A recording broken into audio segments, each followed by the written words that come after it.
Yung utang niya na yun, yung papa niya yung nagbayad. Yung ano, yung issue dito sa amin. Kasi kahit papaano, kakilala ko naman yung kuya niya si David. David Lontayaw. Magkano yung utang? Drummer yun. Alam mo magkano utang? 80K, sabi. 80K. Tapos binayad daw ng papa niya yung kalahati para daw may paano. Umutang siya, ginamit daw. Mas Saan maniwala ginamit? Hindi ko lang alam. Pantubog. Saan ginamit, Baka pinilubog kasi yung tanso sa alam ko ginto. nag-i-scatter yun eh. Dalawa sila yung super, yung Sam. Scatter. Aray Puta, ko. nag-scatter. Isip ka. Tayo na scatter. Scatter, ba't nasa loob ka ba ng bahay? Ba't mo alam? Ay. Ayun nakikita ko kapag sinasabi ni David sa akin. Sa ibang balita ay may isang individual na ipinakilala bilang anonymous ang umakyat sa live streaming ni Kuyang Joseph at nagbahagi ng ilang hindi pa beripikadong impormasyon kaugnay kay SD. Ayon sa kanyang pahayag, may umano'y isyu raw na kinasasangkutan si SD na may kinalaman sa isang halagang humigit kumulang 80,000 piso. Binanggit din ng nasabing individual ang posibilidad na ang nasabing halaga ay may kaugnayan umano sa pagkatalo sa scatter, gayon din ang pahayag na pansamantalang hindi nagpapakita sa publiko si SD. Dagdag pa niya, may alegasyon na ang ama ni SD ang tumulong at nagbayad ng bahagi ng naturang halaga. Anonymous. Yung pangalan mo talaga. Anonymous. Kasi delikado. Pero may sasabihin ako tungkol kay SB.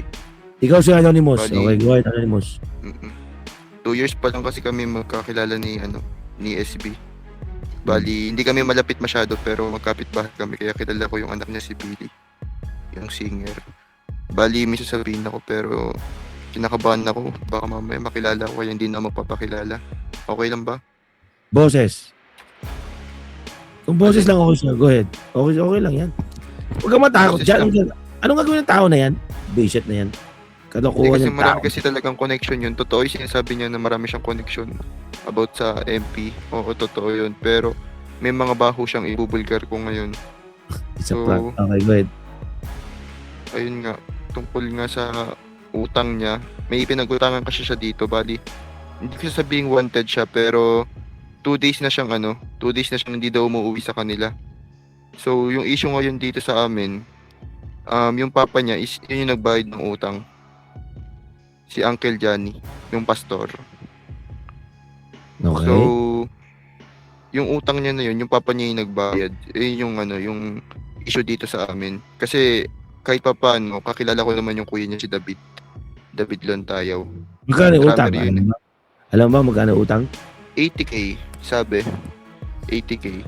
Tapos binayad daw ng papa niya yung kalahati para daw may paano.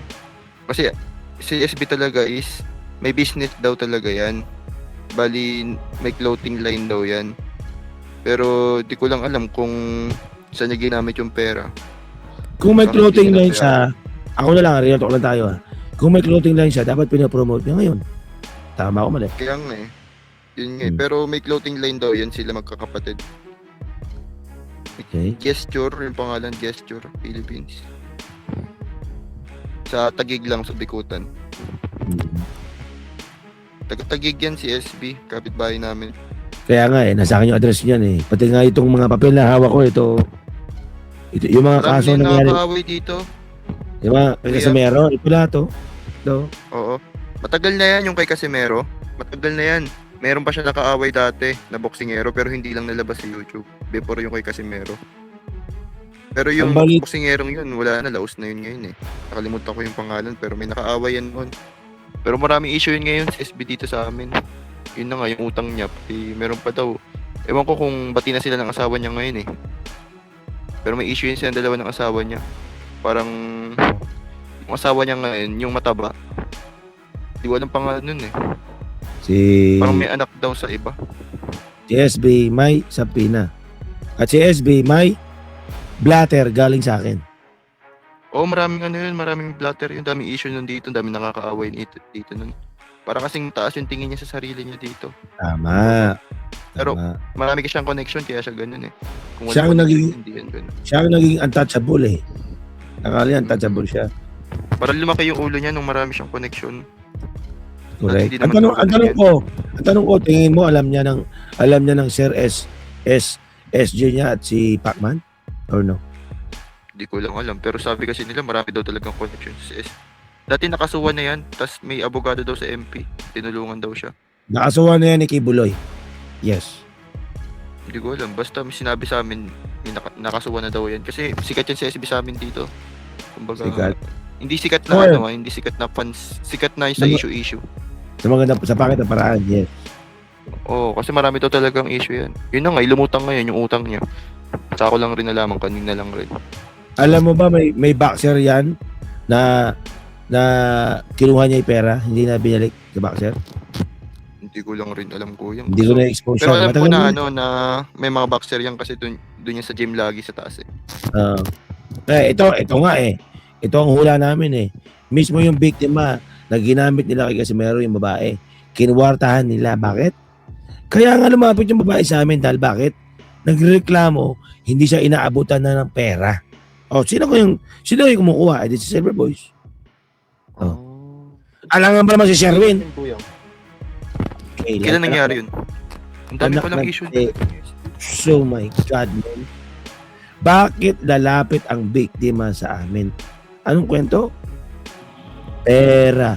Wala na ang suporta. Hello. Ang dami pala nakakapangga talaga ng SB pati dito. Sa ako So, lang anong- naman tong channel. Anong gusto mong papel? Pakita ko sa'yo. Naririnig yung vlog niya. Anong gusto mong papel? Gusto Ano pakita ko yung sa'yo. Papel. Ako may papel. Hindi, kahit wag mo na pakita kuyang. Okay na, niniwala naman ako sa'yo kuyang. Pati ako naiinis rin ako dun kay SB. Sa Pina, meron ako. Blatter, meron ako. Kasuhan mo kaya kuyang para matauhan yun. Easy tayo dyan. Yan ang galawang malupitan. Nakakaaway dito, pati nga yung mama ko nakaaway nung ano niya, yung asawa niya. Bungangera kasi yung asawa niya. Kaya nga tama ka dyan, bungangera. Bakit? For 4 years, naramdaman ko at nakikita ko na nagka-side comment yung asawa niya. At sang-ayon siya sa ginagawa ng asawa niya. Ewan ko kung gaano kalaki kinikita niya sa YouTube Hindi ko alam kung gaano kinikita niya na ano ba trabaho niya? Wala ako nakita. Ano trabaho ng asawa niya? Walang trabaho yun dito. Sabi niya lang, ano lang daw siya. Sa MP Pro. Lagi niya binibida yun sa mga sa mga So, dito. tragis na yan. O sige, sabihin natin MP yan. Passive income ba yan? Monthly? Kung monthly yan, yan ba ay nakapasok sa BIR? Saka actually kuyang lagi yan nandito sa sa bahay nila. Hindi ko yung nakikita masyadong lumalabas. Kaya hindi ako naniniwalang mayaman yun sila. Yung kotse niya baka inutang niya lang yun. Anak ng teteng. Punta sa mayaman. Mayaman. Ano yung kinokontent ni Richmond? Mayaman. Meron bang mayaman na? Sabi niya, SB, salamat. May bahay ka rin sa Thailand. Ito yung apartment na tinayo mo. Isang apartment. Kaya- May-ari niya, may apartment din nakatira. Gagaguhan ba to? Ginagago nyo ba kami? O gago tayo? O gago kayo? May blatter ba siya sa Walang tabi? kaibigan yan. Kasi may Hindi blatter ko siya lang sa alam tabi. kuyang. Okay. Tignan ko kuyang kapag napunta ako sa camp. Makakilala rin kasi ang police dun eh. Ang Correct. daming issue niyan dito. Natatakot lang ireklamo siya kasi nga may nireklamo na yun dati tapos panalo pa rin siya sa kaso. Dahil nga sa Isipin mo- auto sign Kasi mo na babuyin si tata. Tawagin niya kung anong gusto niya tawagin. Tawgama yan.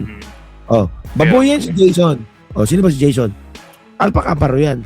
Babuyin niya ako. Anong ginawa niya? Saan ba ako? Mason.